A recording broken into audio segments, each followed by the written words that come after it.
Salut à tous, c'est Santo de Communauté Android et aujourd'hui je vais vous montrer une vidéo du Butterfly, HTC Butterfly, un téléphone un peu inédit qu'on ne trouve pas en France, qui est disponible à l'import et puis nous on a réussi à se procurer le modèle blanc et on vous propose une petite vidéo de prise en main de cet appareil.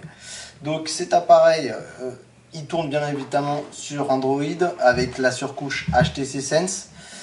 Pour l'avoir en français, j'ai dû passer par une ROM custom puisque la version que j'ai sur ce téléphone est un téléphone taïwanais, donc il n'y avait à disposition que l'anglais ou le chinois.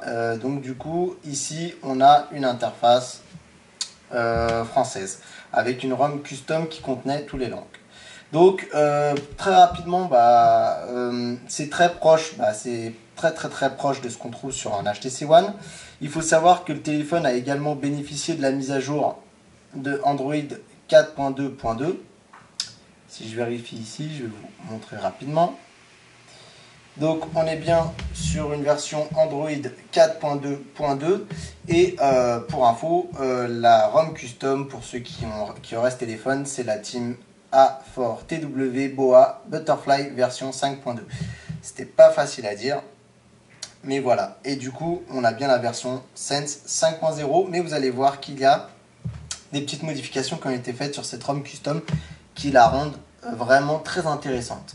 Alors, le téléphone c'est 5 pouces, Full HD, vous pourrez lire l'ensemble de mon test là-dessus. On y retrouve bien les widgets de HTC, le message, les contacts et bien d'autres. Mais vous allez voir que si je vais sur le côté, j'ai bien ma musique, j'ai bien mes photos et rien d'autre. Vous ne voyez pas le fameux HTC BlinkFeed qui est l'agrégateur de contenu de HTC. Tout simplement pourquoi? Puisque ce téléphone nous permet de choisir, grâce à cette ROM custom, de personnaliser l'affichage. Si je souhaite avoir le BlinkFeed, c'est tout à fait possible. Et il suffit que je choisisse dans le style d'écran. J'ai au choix la version traditionnelle ou la version BlinkFeed.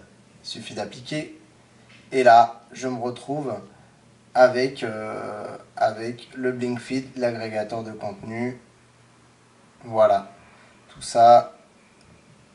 Voilà, donc c'est un choix. Pour les gens qui n'aiment pas comme moi ou qui n'en ont pas l'utilité, il est tout à fait possible grâce à cette ROM custom de revenir sur un écran traditionnel. Voilà, le téléphone tourne très bien, c'est très fluide, il n'y a pas de problème là-dessus. Il a été légèrement customisé avec notamment avec les icônes de Asus Republic of Gamer. Voilà, ça marche très bien. On a également la chance d'avoir, si je vous montre, c'est très simple, voilà, il suffit d'aller ici.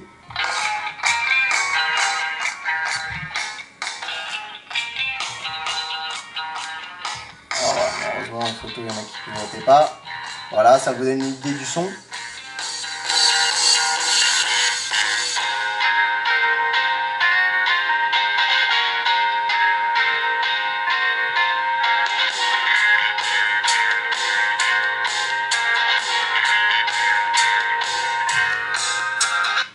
Voilà, et donc on a exactement le choix de plein d'autres choses puisqu'on peut aller choisir également dans les autres thèmes.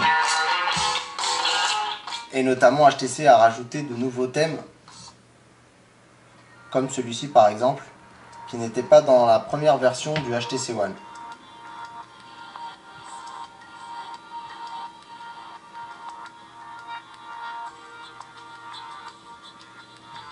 Voilà. Donc voilà, on a quand même tout ce qui fonctionne dans un One, sauf qu'on n'a pas la finition alu, mais plastique, mais qui est du plus bel effet.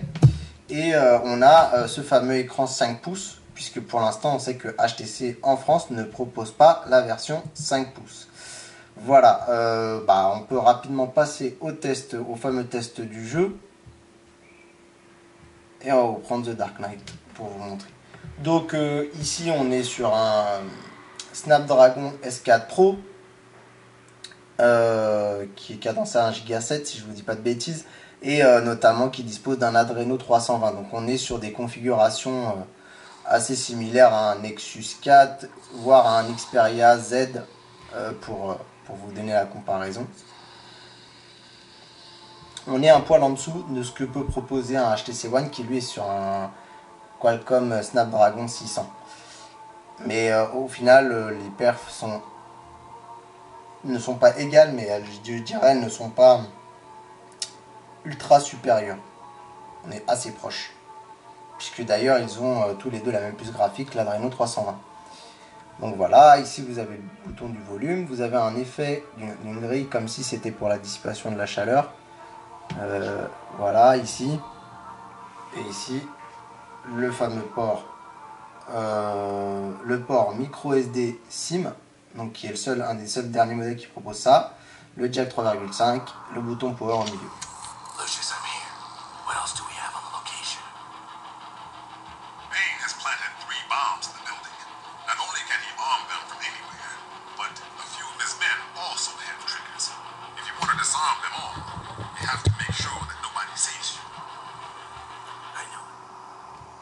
Ça répond très très bien, c'est très fluide, il n'y a pas de souci. On va aller voir si on peut aller rejoindre nos amis.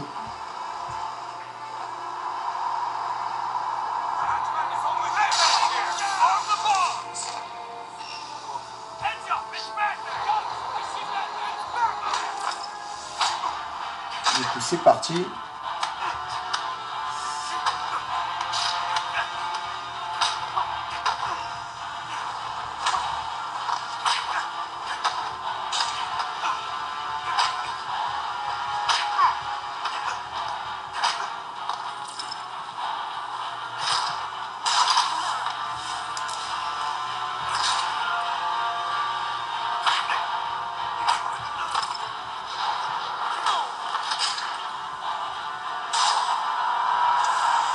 Voilà, je ne suis pas un excellent gros joueur.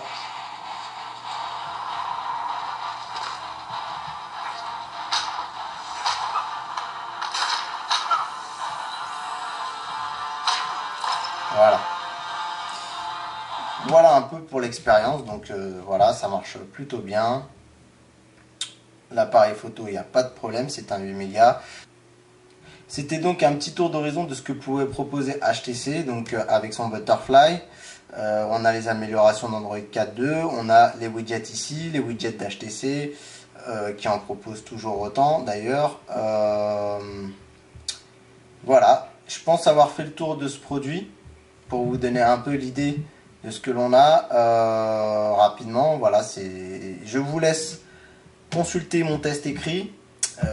Cette petite vidéo est seulement un aperçu de comment comporter le smartphone en action. Et puis écoutez, n'hésitez pas à nous rejoindre sur communautéandroid.com et notamment aussi sur les réseaux sociaux, Facebook, Twitter et Google+.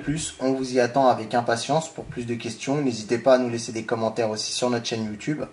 On est là pour ça, on va essayer de vous répondre. Et puis bah écoutez, je vous dis merci d'avoir suivi cette vidéo. C'était Santo de Communauté Android. Merci.